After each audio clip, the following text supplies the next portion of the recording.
Hello, everyone. Welcome to the 21 Hats podcast. I'm your host, Lauren Feldman. This has not been an easy year for Dana White, who has had to close one of her 2 hair salons and who has struggled amid the pandemic to keep the other one staffed. But this week, she reveals to Karen Clark-Cole and Paul Downs that she's a finalist for a potentially game-changing pitch competition. A $200,000 investment from Quicken Loans is a huge validator when you're looking to grow, says Dana. When you have first money in from Dan Gilbert, it bodes well for your company. Dana also tells Karen and Paul that she's just made her most important hire ever, a new operations manager who had a compelling reason for wanting to join Dana. Plus, we've got another edition of the Morning Report News Quiz. You can subscribe to the Morning Report at 21hats.com. We scour the web every day for the most important stories for business owners so that you don't have to. Even in good times, owning and running a business can be a lonely pursuit. Our hope is that these weekly podcast conversations will, if nothing else, let owners know they are not alone in facing challenges. This week's lineup features Karen Clark-Cole, who is CEO of Blink, a user experience research and design firm in Seattle, Paul Downs, who is founder and CEO of Paul Downs Cabinet Makers, which is based outside of Philadelphia and makes custom conference tables, and Dana White, who is CEO of Paralee Boyd, a chain of hair salons based in Detroit. This episode is titled, Man, If I Win.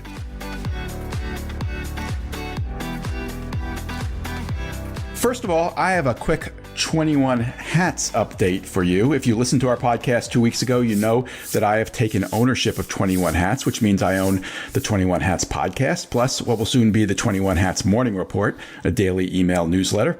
But I have no salary, no employees, and no revenue. That, however, did not stop me this week from giving myself a promotion. I am now officially the founder and editor-in-chief of 21 Hats Media. Nice. Thank you. Thank you. Thank you very much. Congratulations. You don't want to be the CEO, Lauren? You don't want to be CEO, right? I thought about it. I might add that title at some point. Please decide that's an overrated title. Dana, I believe you have some interesting news as well. I do. I am proud to share with your listening audience that I am a Detroit Demo Day finalist in the Build category, which is a $200,000 award to the winner, which will be announced Tuesday. We're recording on Friday the 16th. We'll publish this on the following Tuesday. So you mean that you're going to find out Tuesday evening? Absolutely. And the Detroit Demo Day, tell us whose organization that is.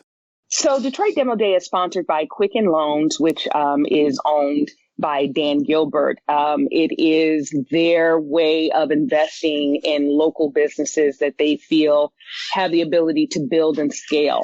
So this year, because of COVID, it's not a live event. It would normally be live on October 20th or thereabouts. But this year, it had to be done similar to a television show. So what you guys will see when you watch it, it'll be on YouTube, I think through the DetroitDemoDay.org website. What you'll see is this Shark Tank type beautiful space, long red carpet, and you'll see me pitching to a panel of judges about Paralee Boyd and what I could do with the money, who we are, what we've done, and how the money will help. And then after that, the judges announce who won, and that's it. So Dana, were you there live then? You're there live and no one else is that right? Or not? So we recorded Detroit Demo Day back in September. You don't have to tell us, but you already know whether you won or not, right? I do. Okay. And so what happens is that after the winner is announced, then it goes into people's choice. And so, you guys here on the panel and your listeners can go to DetroitDemoDay.org.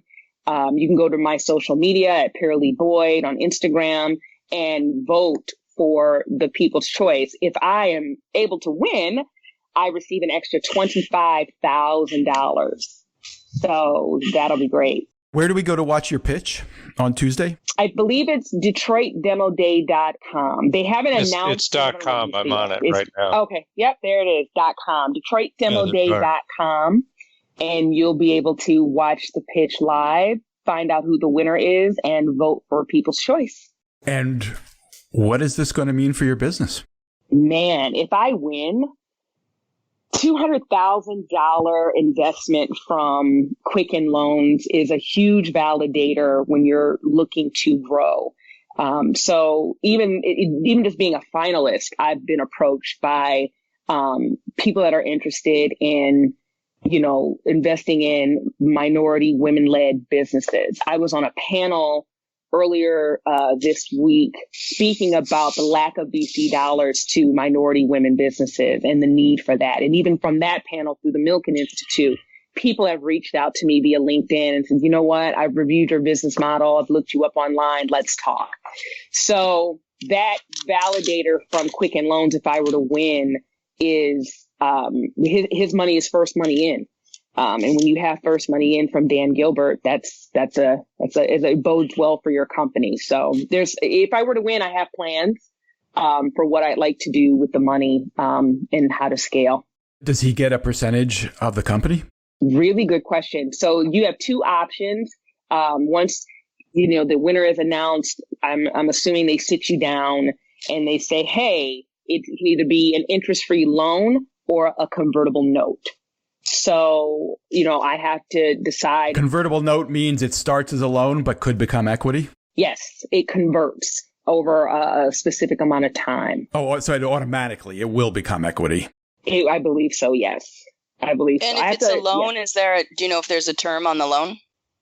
All I know is that it's interest-free, and I don't know how long. I don't know. They discuss all of that with the winner once it's announced. So I don't know.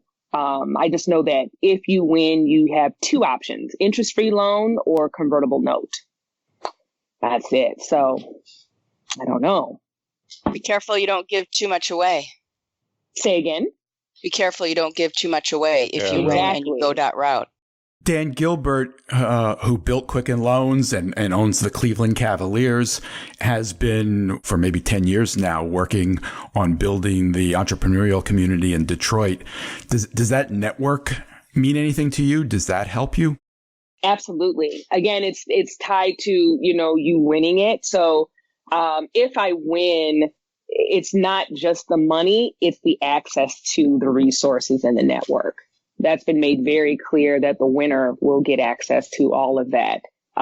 They said that they want people, the winner circle or the winners, once they're announced, to come to them and talk about their pie in the sky for their business. And they really help you using their network and his reach to help the winner make that happen. So fingers crossed, right? Because that would be amazing. But even being in finalist, your business grows. And so it's thanks to this podcast and the conversations I've had and listened to on this podcast that I made the jump and hired my first salaried, make substantially more money than I make employee. And even in the weeks that she's been there, she has, just gone through and turned so much around. And it's because of Demo Day being a finalist and the way they're setting it up. It's going to kind of be a commercial, because it's going to be this huge production. Even the camera crew, Woodward Original, that came and did the interviews with us and did the production on the day of taping, man, it's a big event. So I'm getting ready for the volume of people that are going to come, and I'm going to be closed, actually. I'm going to close my business probably October 19th. And then stay closed till November 2nd because of staffing and COVID. We are finding that the federal government thought it was a good idea to pay people to stay home. And so stylists who work in close proximity to people, even though my salaries are above what they're offering, have decided to stay home.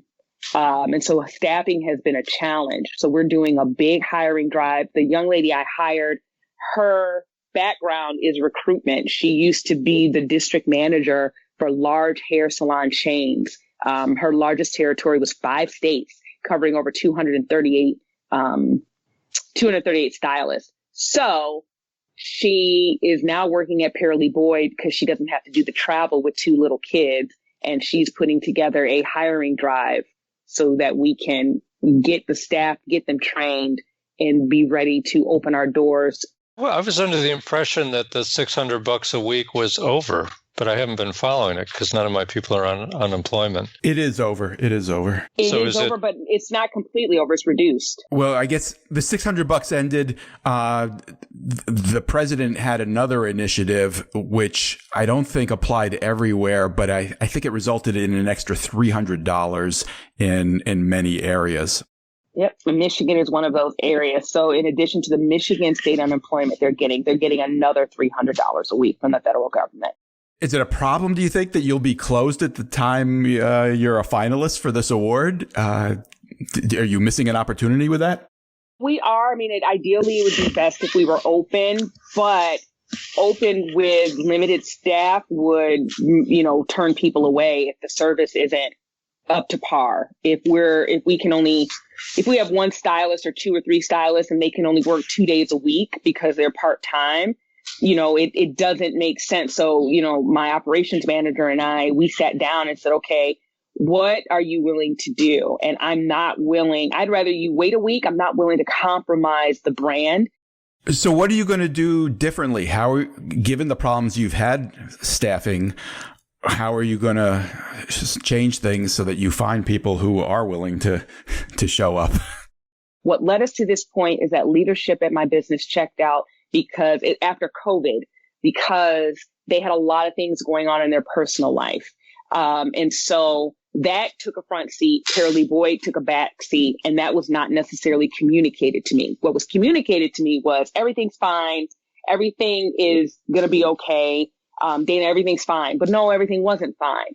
I did not have the professional in place. And when we spoke about this on the podcast before, you guys said to me, you get what you pay for. And no truer words were spoken. So what's going to be different now is that I have brought in an experienced leader of stylists and salons. I brought in someone who is a recruiter. And in that interview process, and I had somebody else with me during that interview process to kind of make sure that I was vetting the right person, because this hire was so critical. And she just nailed it like Simone Biles with every question. Like and it wasn't just, what I wanted to hear. She actually had experience, examples of, and she was able to answer the how of how she gets this done. And recruiting for her is a big thing. So right now, I just need to give her the time and the space to recruit. I do have a question about this new hire. The basic question with anybody who's good is, why are they looking for a job? Exactly. And you said it was because she doesn't want to travel anymore. Yeah, she was traveling 21 out of 30 days a month. She has 2 8-year-old daughters. Mm-hmm. And she was starting to see the effects of her traveling on her kids. And her partner sat down and said, okay, what are we going to do? And she chose to come off the road. Now, that's a story that makes sense to me. There's a limited number of stories that make sense to me. Mm-hmm. And dealing with family responsibilities is one of them. I can tell you the candid reason what she gave when we asked her. I asked her, why Paralee? Like, I'm looking at her resume, like, we're one salon now, we'll go to 2. She did give us what she had seen and what she believes that this company can do. But she said on a personal level, she goes, I am the mother of 2 Black girls. I am white. My daughters are Black. They're 8 years old, and they're starting to believe what the world is telling them, and I'm not there to counter it. I need to be home to counter it. And she teared up. And she looked at me and I said, okay, I get it, right? She's like, I need to be home for my girls. They're starting to believe what the world is telling them. And I said, okay. And that's the real reason.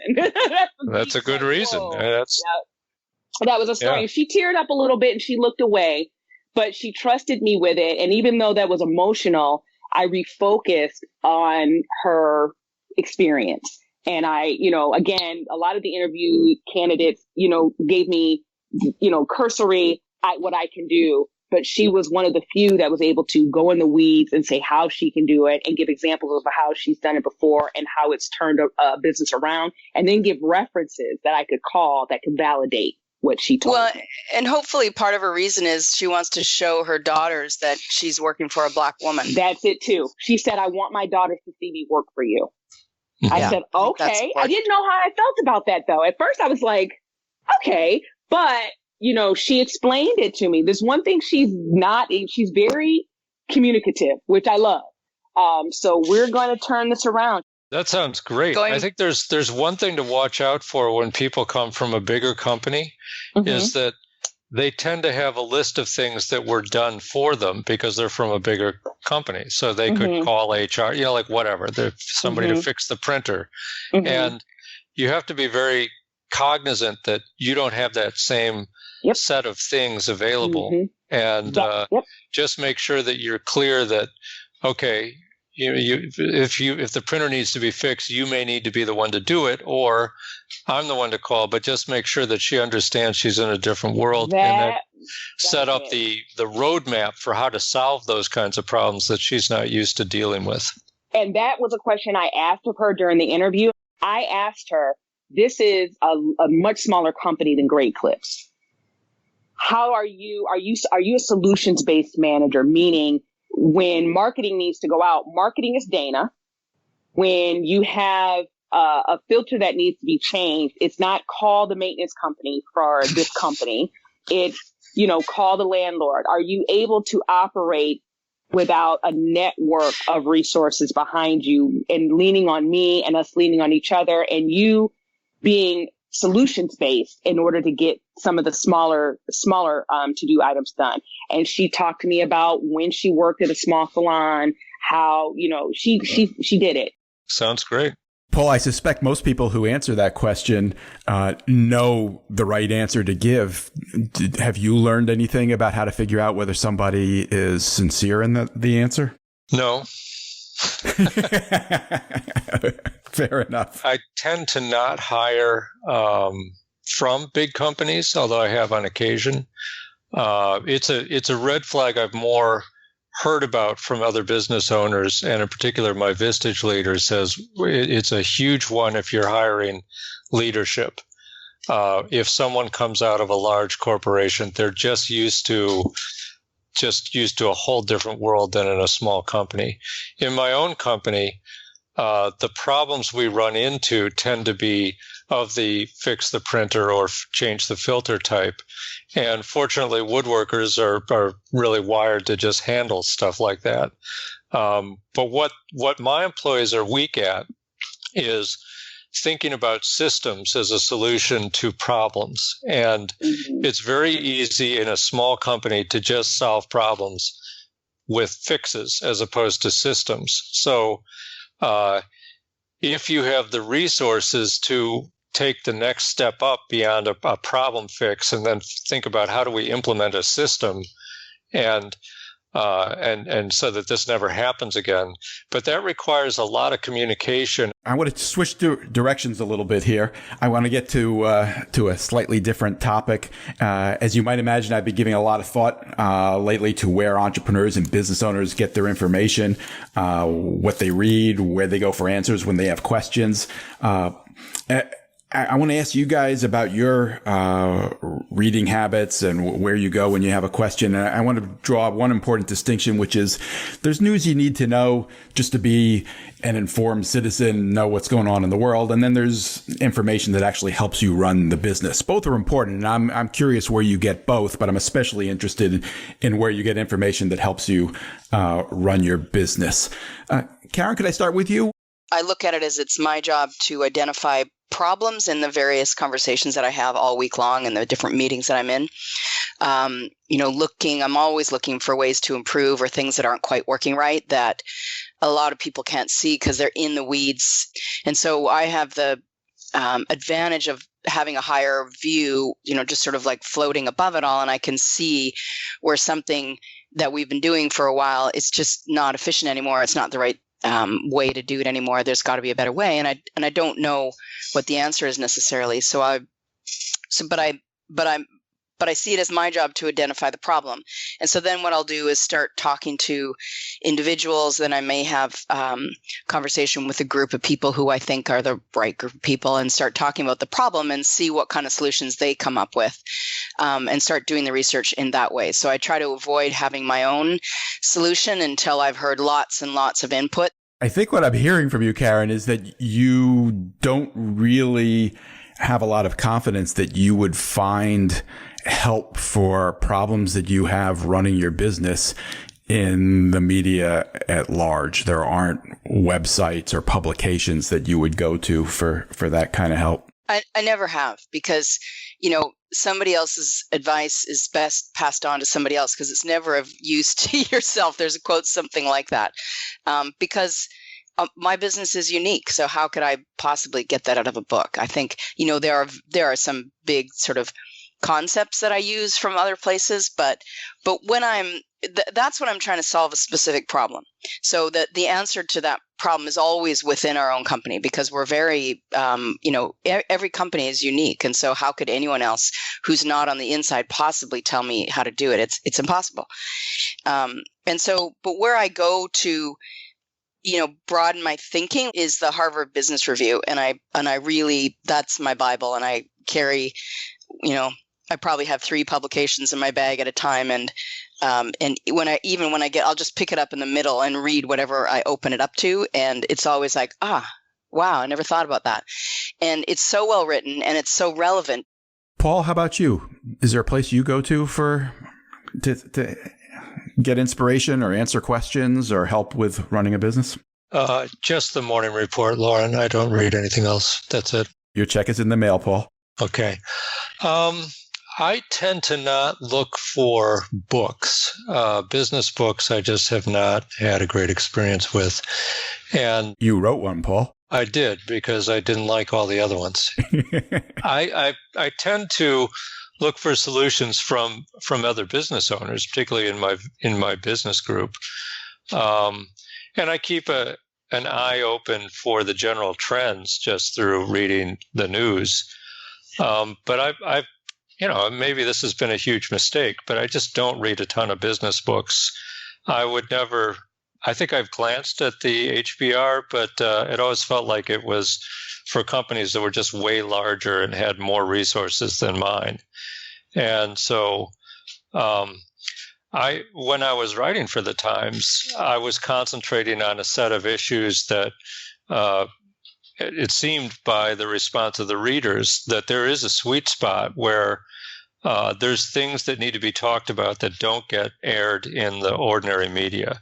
And I do agree that it's tough to look at the problems within your own walls as a business owner and then look around and see that everything out there is too general and doesn't really address the specific of my business. But I do think there's also a set of problems that all businesses share.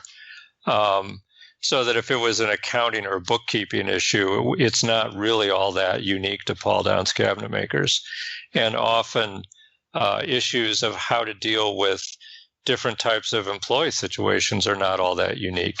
You may think they're unique, but as soon as you start asking around, you realize a lot of people share the same issues. Have you found a place that sheds a light on those issues? I think you might have mentioned on this podcast that you use Reddit. I do use Reddit, but the business parts of Reddit don't really pertain. We're a little too big to be in the tiny scrambling world, but we're a little too small to be in the Harvard Business Review world. And I think that I've found the most information from my business group. Now, we do get speakers who have written books, and so we get kind of a digested version of whatever shtick they're selling. And that's useful. But Reddit is interesting mostly because it's such a window into a wider range of people than you would get in ordinary media. And so it's a real rabbit hole, though, and can be addictive. I would be careful if you've never looked at it to not get caught up in it. Are you talking about beyond business issues? Yeah. They have various forums, and it's all over the world, and it's everybody, and that's always eye-opening. I find it very intimidating. I don't even know how to get started on it. Well, then just don't. But the main feature of the business press or any press is to figure out what the middle of the road is and stay there. So there's always a lot left out. And so Reddit is a way to explore every kind of subgenre of human experience you can imagine.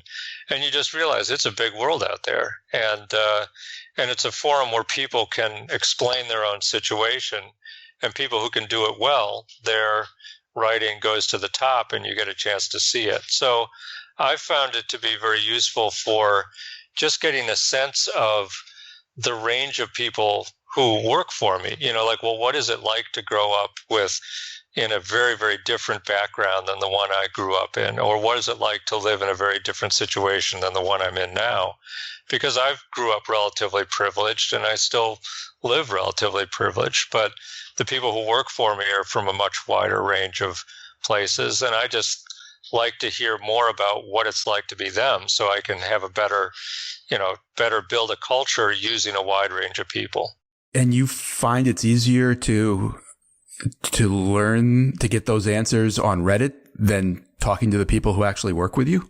In some cases, yes, because Reddit will explore subjects that I would not bring up to an employee, and there's certain things you really just can't put your arm around somebody's shoulder and say, "Hey, tell me about your personal life in this aspect or that aspect." You just can't do that, but you wonder, and I don't think that it's a guarantee that reading something on Reddit gives you insight into any particular person, but it does give you a sense of the wider human experience, in the same way that much of what I read is just fiction, because I like reading stories about people who are different than me, and I think that there's something to be said for hearing people talk about what they've gone through, and that gives me a sense of a better sense of empathy when I'm trying to deal with the people in my world.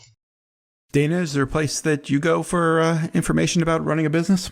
I do. During COVID, I think the city of Detroit did a really good job of posting up-to-the-minute policy changes, up-to-the-minute grant and loan applications, PPP information, TPE information. So I go to this Facebook group for Detroit small business owners.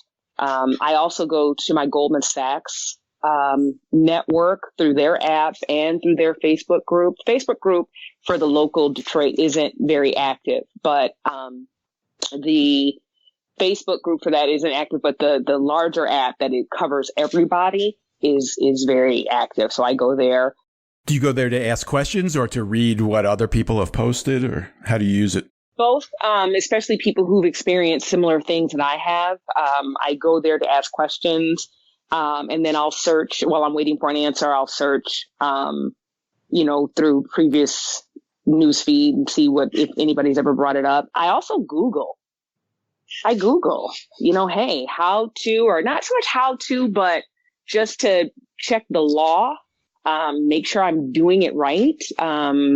The state of Michigan has the cosmetology board standards. I'll check with them. I'll read what they have. There's a couple books that I like to, I've read and reread to kind of get, an idea of my compass, where to go or how I'm doing or whatever. But my main source of, information is talking to people, just having conversations with people who've been there, or other perspectives from people who haven't been there. Pretty much just talking to people. Like on this podcast, for instance. Yep. And the people on this podcast have been great. And just people I've met. I'll be speaking on a panel somewhere virtually, and people will reach out to me via LinkedIn, and that will start conversations, especially if they're in the marketing arena. But pretty much Facebook has been good for local stuff. And my network has been good for, looking out, and Forbes has been good for kind of understanding, the landscape around business and small business. Can any of you give me an example? Is there something that has stuck with you? Here's an insight I got from somewhere that really made a difference for me in my business. Well, yeah. The comments I got when I was writing for the Times were game changing.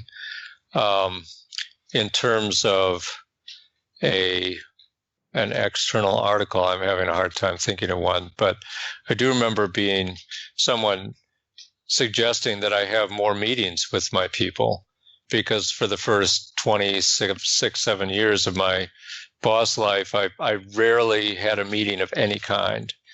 And I remember thinking when I first started using PowerPoint, it's like, oh, I got through 30 years without ever having to do a PowerPoint. How good for me.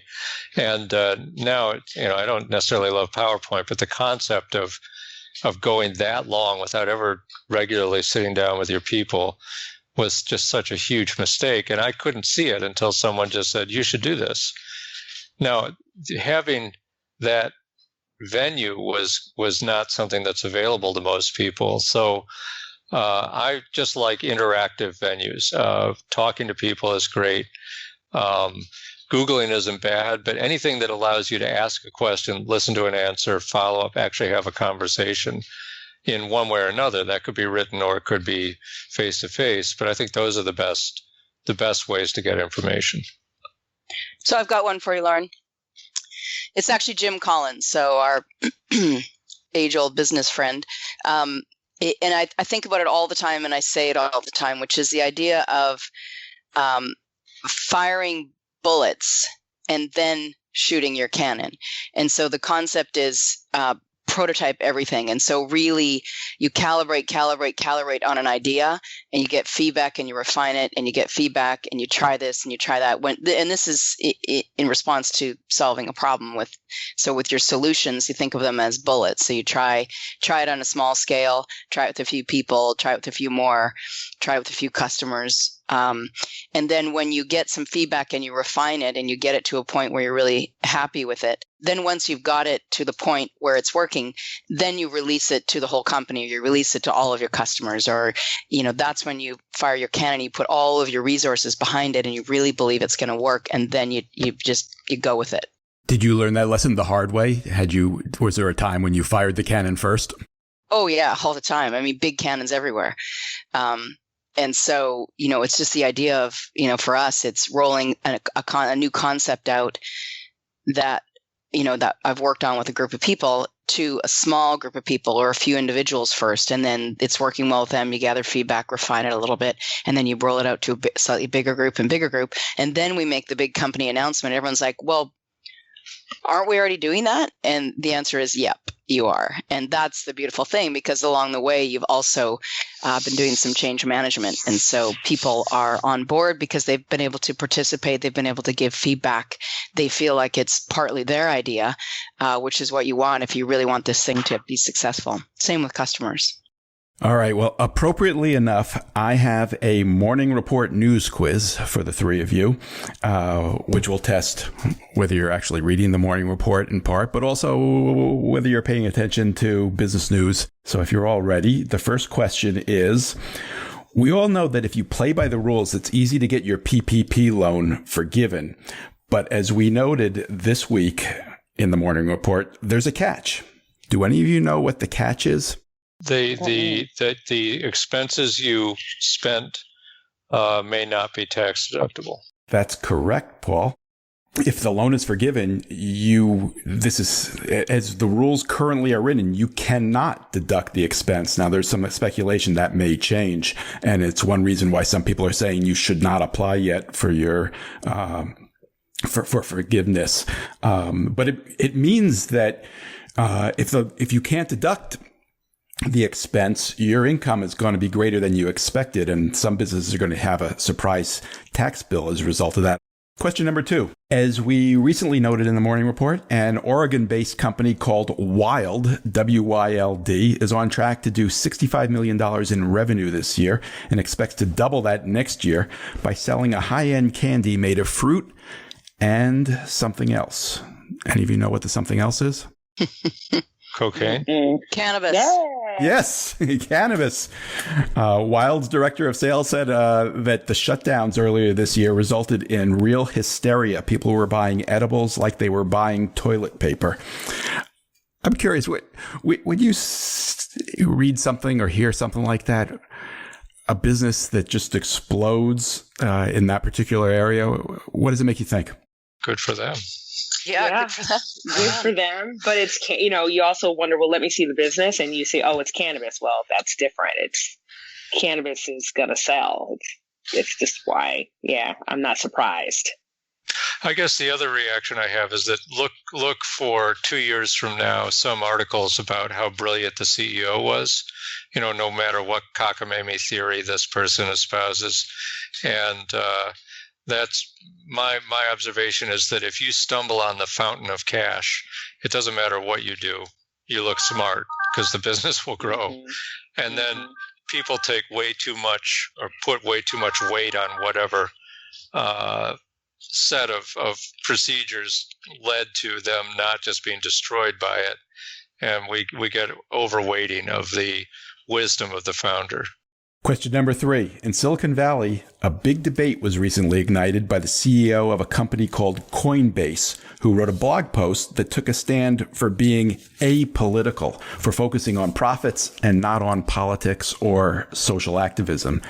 He even offered severance packages to employees who decided to leave because of this new policy. My question is, when this started, Coinbase had roughly 1,200 employees. How many chose to take that severance package and leave? Guesses?